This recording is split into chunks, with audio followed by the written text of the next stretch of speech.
ဆိုရင်ဘဝမှာရရာစားတွေအပြည့်ဂျိုးပင်တွေကိုင်းမှာစင်မနေတာအချင်းလေးဝေဒနာပြဿနာတွေ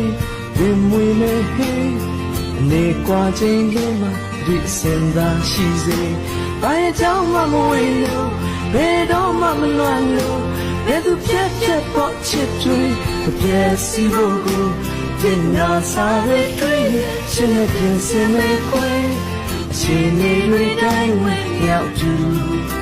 ဒိုနာလေ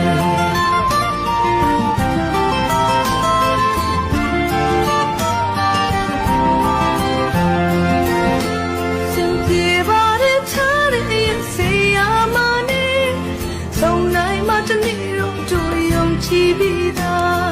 ဘယ်ရသည်နဲ့ခံတဲ့ဘယ်ကြိုးဝင်မှာ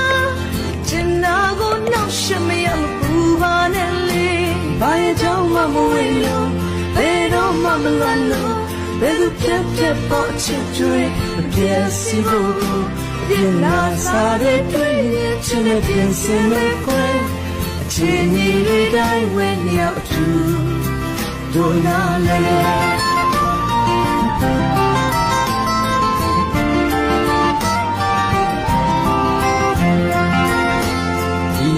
အောင်ကိဆောင်မဲ့အင်းလေးကိုလေတော့ချိန်တွေကိုအချင်းနဲ့ဆောင်ညောနေပေါ်ကွယ်ချိန်တန်ရင်ပြင်းနေတန်ရောင်စုံအစင်ကိုကိုယ်တိုင်စိုက်ပြခြင်းနဲ့ပန်းစင်ကိုရဘလို့သူတွေအကွက်စင်ကြလာဝင်လာနိုင်တော့အမ်ရဲ့တိတ်ကြီးတဲ့ဒုက္ခတွေပြင်းနိုင်ယူကြော်ရှော့မယ့်ယောဂတွေကိုဖြစ်စီဒီရရာဟာပါလေချစ်စိတ်လေးများပဲ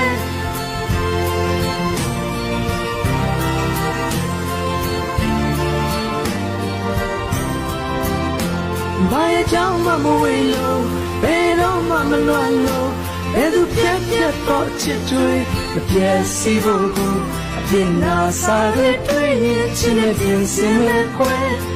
ချီနေတွေတိုင်းဝင်ရောက်သူဒိုနာလေ